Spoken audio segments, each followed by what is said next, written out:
Hello, my name is Renika Thomas, and I will be presenting my PowerPoint on Carl Rogers' Humanistic Psychology and Ethical Practice in Mental Health. So, welcome to my presentation on Carl Rogers, one of the most influential psychologists of the 20th century and a founder of humanistic psychology. He is best known for developing person-centered therapy, which emphasized empathy, authenticity, and unconditional positive regard. Rogers' work marked a shift away from deterministic models like psychoanalysis and behaviorism toward an optimistic view of human potential. Today we'll explore his background, his major theory, cultural perspectives, ethical issues, and how his principles are applied in modern psychology and beyond.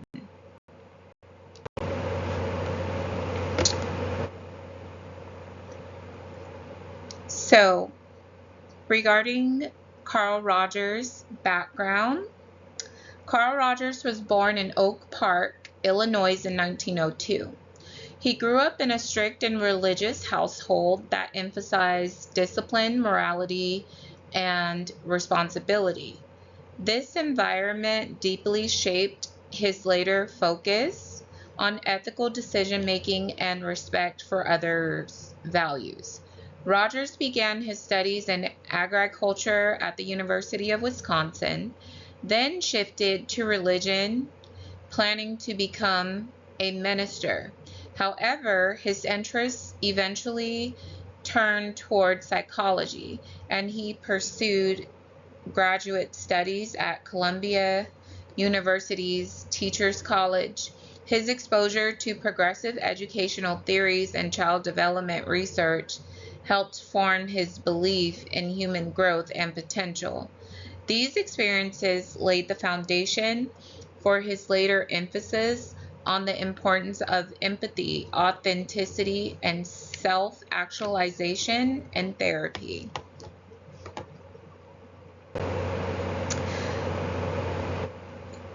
So, major theory is person-centered therapy. Rogers' person-centered therapy, also known as client-centered therapy, was revolutionary because it placed the client, not the therapist, at the center of the healing process. Instead of analyzing or directing clients, Rogers believed the therapist's role was to create an environment of empathy, unconditional positive regard, and congruence or genuineness. He argued that people naturally move toward growth and self-actualization when provided with the right conditions.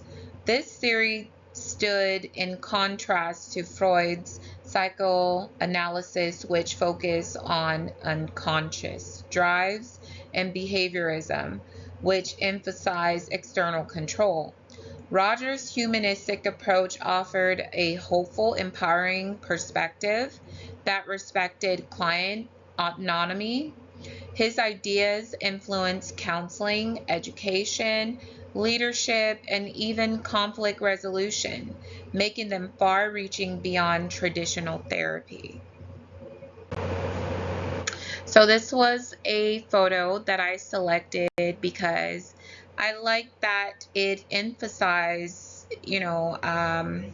Carl Rogers' person-centered therapy. So next is cultural perspectives and worldviews. While Rogers' ideas were groundbreaking, they were rooted in Western cultural values of individualism, self-expression, and personal freedom. This makes them highly effective in contexts that emphasize autonomy. But critics argue they can be limited in collectivist societies where relationships, harmony, and community are prioritized over the individual. Scholars like Wang 2023 have pointed out that psychology has historically been Western, educated, industrialized, rich, and democratic. So Rogers' work must be adapted for global use. Modern therapists build on his model by integrating multicultural sensitivity, acknowledging how culture, social systems, and structural inequality affect clients. This allows Rogers' principles to remain relevant while addressing the limitations of their original cultural lens. Next is systematic biases in Rogers' theory. So, although Rogers emphasized conscious experience, free will, and autonomy, his theory often overlooked unconscious processes, social power structures, and systemic inequalities. For example, individuals facing poverty, racism, or oppression may not have the freedom to pursue self-actualization as easily as Rogers suggested. Additionally, his non-directive approach, while empowering, can feel too unstructured for some clients who prefer more guidance. Critics also note that his theory lacks a strong foundation in experimental evidence, relying instead on clinical observation and philosophy. Despite these limitations, his ideas remain a cornerstone of humanistic psychology and continue to be integrated with other approaches like cognitive behavioral therapy.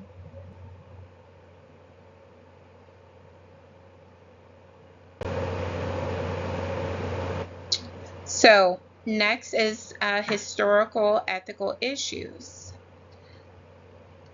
Then and now, when Rogers began practicing psychology, it lacked a standardized ethical code. Therapists often navigated dilemmas on their own, such as how to maintain client autonomy while ensuring safety. Rogers himself valued non-directiveness, but sometimes faced challenges in balancing this with professional responsibility. Today, ethical standards are much clearer.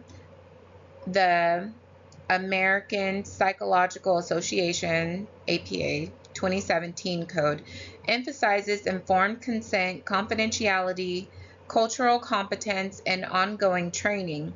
These principles align with Rogers' values of respect and autonomy, but also provide stronger protections for clients.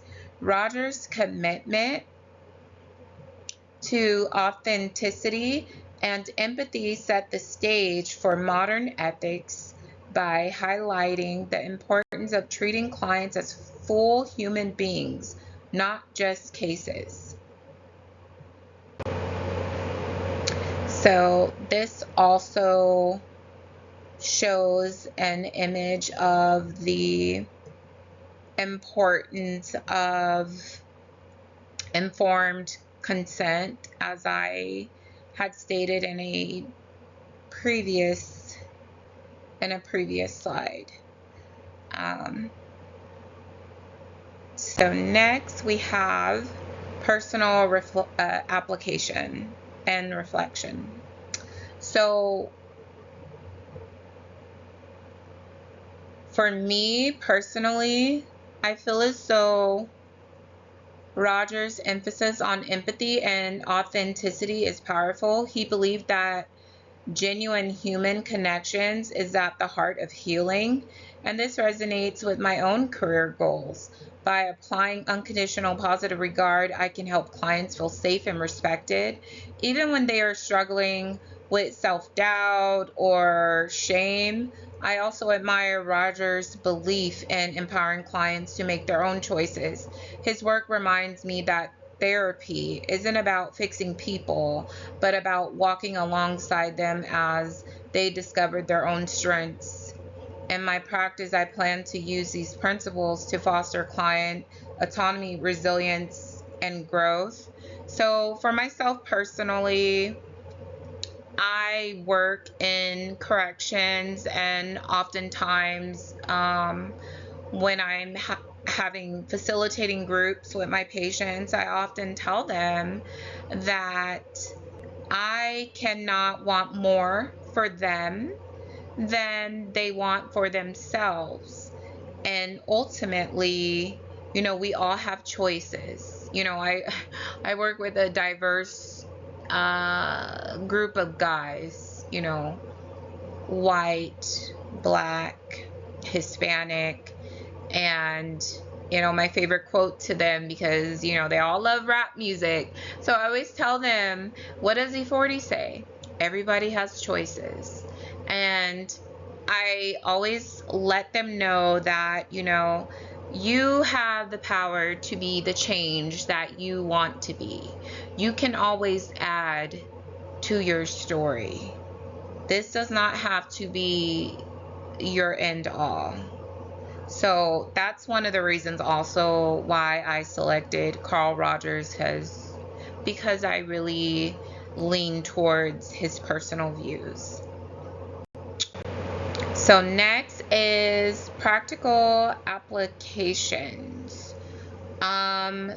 Rogers' influence reaches far beyond clinical therapy and education. His student-centered approach encouraged active learning, collaboration, and respect for each learner's unique potential. In workplaces, his ideas have been applied to leadership models that prioritize empathy, open communication, and empowerment. His theories are also used in conflict resolution, where creating an atmosphere of trust and understanding helps resolve disputes peacefully. This shows that Rogers' vision of respect, empathy, and authenticity is universally relevant. His principles continue to guide not only psychology, but also fields where human relationships and growth are central.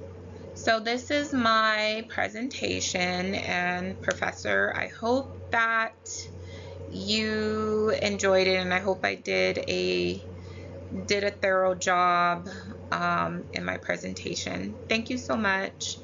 Have a good day.